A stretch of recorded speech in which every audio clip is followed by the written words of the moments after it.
देखिए, हम पगड़ी के भीतर क्रिश्चियनिटी नहीं देख सकते। पंजाब और कुछ प्रदेश ऐसे हैं जहां पर तीसरा कारण है विदेशी लालच। 7 की जो परंपरा है वो ना घटनी चाहिए, ना उसका मान गिरना चाहिए। हम इसके पक्ष में हैं, चाहे उसके लिए हमें प्राण न्यौछावर करने पड़े। संपूर्ण भारतीयों का ये कर्तव्य है कि सिख परंपरा में जो अभी कुछ दिनों से हलीउल्लाह वालों को लगाया जाए और उनको जो है यहाँ से खरीदा जाए, उनकी छतरी और लकड़ी बांधी जाए। देखिए, हम पगड़ी के भीतर क्रिश्चियनिटी नहीं देख सकते। गुरु परंपरा, गुरु ग्रंथ साहिब की जो परंपरा है वो ना घटनी चाहिए, ना उसका मान भिगना चाहिए। हम इसके पक्ष में हैं, चाहे उसके लिए हमें प्राण न्यौछावर करने पड़े। हम गुरु, हमारे सिखों के 9वें गुरु तेग बहादुर साहब जी ने हमारे कश्मीरी पंडितों के तिलक और जनेऊ को बचाने के लिए अपने प्राणों को आगे रखा है। इसलिए हमारा दायित्व और कर्तव्य, संपूर्ण भारतीयों का ये कर्तव्य है कि सिख परंपरा में जो अभी कुछ दिनों से हलीउल्लाह वालों ने प्रवेश किया है उस पर पूर्ण रोक लगाया जाए और उनको जो है यहाँ से खरीदा जाए, उनकी छतरी और लकड़ी बांधी जाए।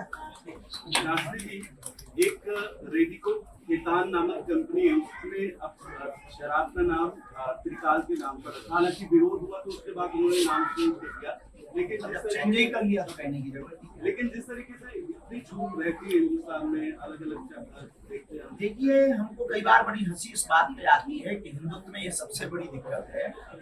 बाकी देखना, हमारा सभी मजहब के प्रति सम्मान है, किसी भी मजहब के विरोधी। जो धर्मांतरण के लिए जो दूसरे समुदाय हैं वो पैसा भी दे रहे हैं, तो इस मुहिम को रोकने के लिए कोई आप देखिए, पहले तो कारण जानना होगा कि धर्मांतरण हो क्यों रहा। शिक्षा और स्वास्थ्य। पंजाब और कुछ प्रदेश ऐसे हैं जहां पर तीसरा कारण है विदेशी लालच, कि हम आपको वीजा देंगे, हम आपको पीआर देंगे, हम आपको विदेश ले जाएंगे, काम देंगे। इस नाम पर भी धर्मांतरण होगा। दूसरा कारण शिक्षा, घटती हुई शिक्षा। इस देश में जो है दारू सस्ती है, शिक्षा महंगी। ये सबसे बड़ा दुर्भाग्य। दारू सस्ती है और शिक्षा महंगी है। इस देश में दवाएं महंगी है, लेकिन जो है भैया, अब किसी को कहेंगे तो बड़ा बुरा लगेगा। तो इसमें 3 सबसे मुख्य कारण है: शिक्षा, स्वास्थ्य और जागरूकता। जागरूकता की कमी, शिक्षा की कमी, उच्च स्तर पर स्वास्थ्य की कमी, इनको अगर सुधार किया जाएगा निश्चित रूप से धर्मांतरण रुकेगा। इसके लिए एक सर्वोत्तम सॉल्यूशन हमने निकाला है: मंदिरों को आस्था के केंद्र के साथ साथ आरोग्य का केंद्र बनाए। बागेश्वर धाम पर हमने शुरू किया, कहते नहीं है, करके ही हम कहते हैं। हिंदुत्व वाले पंजाब में बढ़ रही है धर्म परिवर्तन, क्या आपको लगता है कि सरकार सही तरीके से काम नहीं कर रही?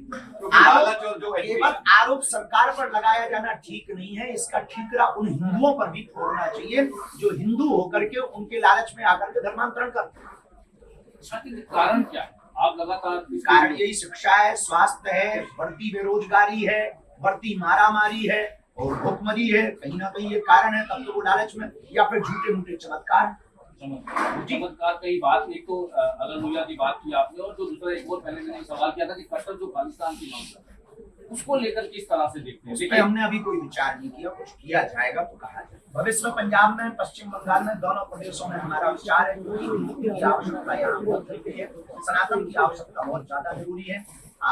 सब हमारे अपने हैं, सब हमारा परिवार, इसमें किंचित मात्र संदेह नहीं है। लेकिन हलीउल्लाह वालों की बढ़ती हुई ताक में बढ़ता हुआ धर्मांतरण देश को खोखला कर रहा है, जिस कारण से देश में लगता है कुछ क्षेत्र भारत के ऐसे हैं जो भारत से नहीं चल रहे हैं। विदेश में बैठी हुई शक्तियों में जो भारत को तोड़ने की संकल्पना को लेकर बैठे हैं, उनके द्वारा चल रहे हैं। इसलिए हम पंजाब आपने बात कही कि विदेशी ताकतों का अड्डा बन चुका है पंजाब नहीं, पंजाब, पश्चिम बंगाल और भारत के कुछ ऐसी जगह हैं विदेशी ताकतों का अड्डा है, केवल पंजाब। आप हिंदू राष्ट्र की बात कर रहे हैं, आप कहते हैं कि हिंदू राष्ट्र बनना चाहिए, लेकिन तो आप क्या नहीं, आप जो ये कह रहे हैं इसके पीछे भाव आपका कैसे चाहते तो है? हम भी चाहते हैं और कहीं ना कहीं ऑफ कैमरा आप भी चाहते हैं। ऑन कैमरा हो सकता है आपका कर्म है,